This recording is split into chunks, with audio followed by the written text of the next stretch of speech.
आज के case studies के इस लेक्चर में बात होगी बेवकूफियों की। जब आप ये बेवकूफियां करते हैं तो आपके खिलाफ कुछ इस प्रकार से आदेश होता है कि उस आदेश को आप किसी भी ऊपर कोर्ट में चले जाइए, यानी कि हाई कोर्ट, सुप्रीम कोर्ट भी चले जाइए, तो वो कोर्ट भी आपको किसी भी प्रकार की राहत देने से इनकार कर देती है।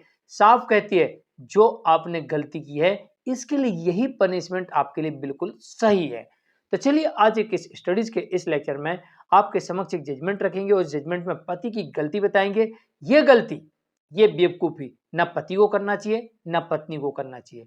अगर ये गलती पति करेगा तो भी उसके खिलाफ आदेश जाएगा, और ये गलती पत्नी करेगी तो भी उसके खिलाफ जाएगा। तो ये गलती आप लोग भूल कर भी मत करिए, और कर चुके हैं तो अभी भी आपके पास में दो रास्ते हैं इसको सुधारने के लिए। एक रास्ता वो जाता है जिसमें हम कहते हैं अमाइनमेंट। सीपीसी में जाकर आप इसका अमाइंड करवा लीजिए 617 में। और दूसरा आपके पास ऑप्शन जाता है कि आपसी सहमति से इस मामले को निपटा लीजिए, वरना आप ये गलती करेंगे तो इसका परिणाम आपको आगे भुगतना पड़ेगा, चाहे पत्नी हो चाहे पति हो। इस मामले में यही देखने को मिलता है। चलिए अब चलते हैं इस जजमेंट की तरफ और आपको डिटेल में बताते हैं कि कोर्ट ने यहाँ पर इस बेवकूफी के लिए कोई भी राहत नहीं दी है। जय जनेन्द्र, मैं मुकेश जैन। अगर आप मुझसे बात करना चाहते हैं तो आप सीधे अपॉइंटमेंट लेकर फोन पर बात कर सकते हैं।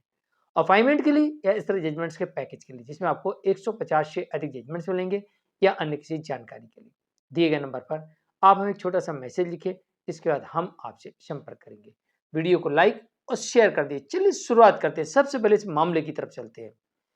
दरअसल इस मामले में दंपति के विवाह 2000 में हुआ था। वर्ष 2000 में विवाह होता है और इसके बाद इनकी 3 संतानें होती हैं, 2 बेटियां होती हैं, 1 बेटा होता है। लेकिन पत्नी आरोप लगाती है कि दिन था 8 मार्च का, तारीख थी 8 मार्च की। 8 मार्च 2017 को पति नशे में धुत होकर आता है और उसके साथ मारपीट करता है, जिसकी वजह से उसको पुलिस बुलाना पड़ती है। और यहाँ पर पुलिस आती है और इन दोनों के बीच में पुलिस हस्तक्षेप करती है और पत्नी इसी दिन अपनी दोनों बेटियों को छोड़ देती है और बेटे को लेके चली जाती है। इसके बाद पत्नी अप्रैल 2018 में सीआरपीसी की धारा 125 का प्रयोग करती है और यहां पर अपने लिए और अपने बेटे के लिए मेंटेनेंस की डिमांड करती है। जब मेंटेनेंस की डिमांड करती है तो इसमें फैमिली कोर्ट 26 फरवरी 2024 को आदेश पारित करते हैं।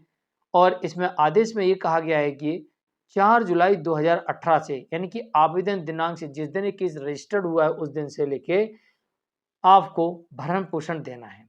कितना देना है? पत्नी के लिए 4000 रुपये महीने का और बच्चे के लिए 2000 रुपये महीने का। कुल 6000 रुपये महीने का आदेश होता है और 10,000 रुपये इस केस का लिटिगेशन चार्ज यानी मुकदमे का खर्च भी होता है। फैमिली कोर्ट एक आदेश पारित करती है 26 फरवरी 2024 को। अब पति को ऐसा लगता है कि आदेश तो गलत हुआ, मैं तो कुछ किया ही नहीं, पत्नी मुझे छोड़ के चली गई, मेरी क्या गलती है, फिर भी मेरे पर मेंटेनेंस लगा दिया, पत्नी 2 बच्चे भी छोड़ गई, पत्नी झूठे आरोप लगा रही है। तो यहां पर पति ने पारिवारिक न्यायालय के आदेश को चुनौती दी और आरोप लगाया कि पत्नी के अवैध संबंध है और उसने ही घर छोड़ा है और इसलिए सीआरपीसी की धारा 125 के अंतर्गत उसे भरण पोषण पाने का हक नहीं है।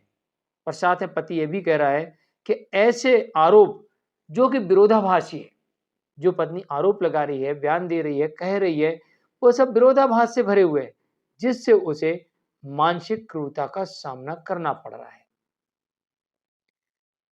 पत्नी ने यहां पर पलटवार करते हुए अपनी तरफ से पक्ष रखा कि पति जो मेरे ऊपर अवैध संबंधों का आरोप लगा रहा है, ये सरासर झूठा है।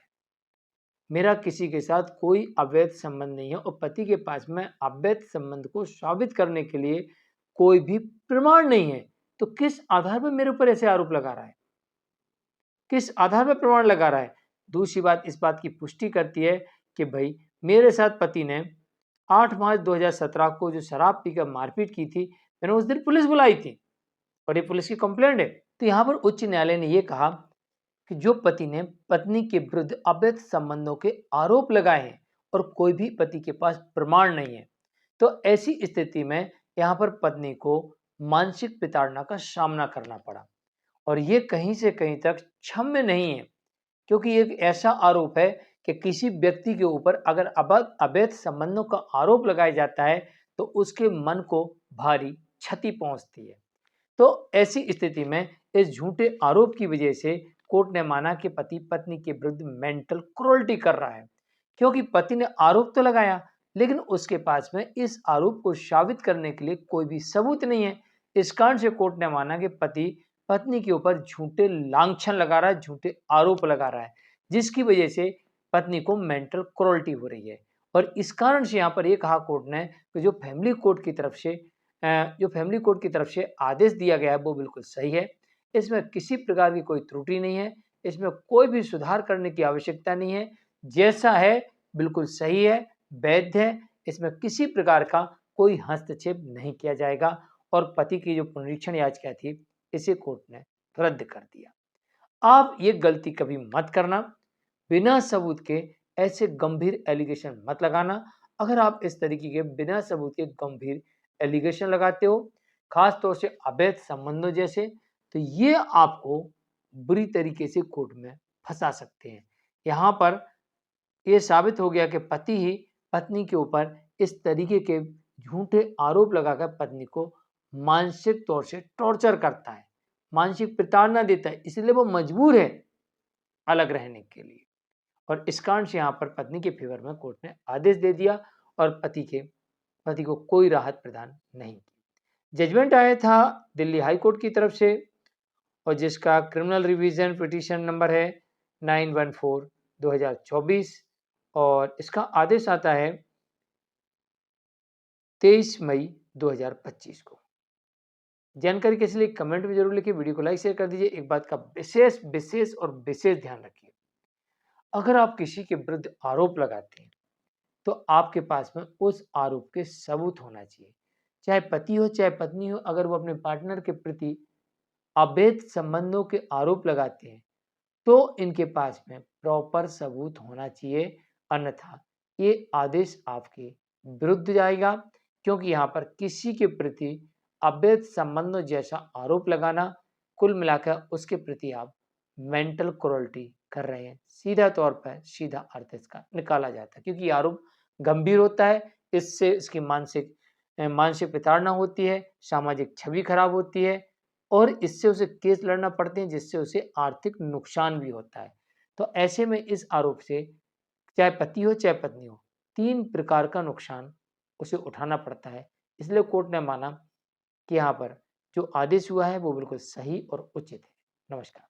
बेवकूफियों की जो बेवकूफियां न पति को करना चाहिए न पत्नी को करना चाहिए, इस मामले में पति ने सबसे बड़ी बेवकूफी कर दी, जिसकी वजह से कोर्ट ने पति के खिलाफ आदेश पारित कर दिया। और जब पति उच्च न्यायालय पहुंचता है तो न्यायालय कहती है इस आदेश में कोई त्रुटि नहीं है, इस आदेश को यथावत रखा जाएगा।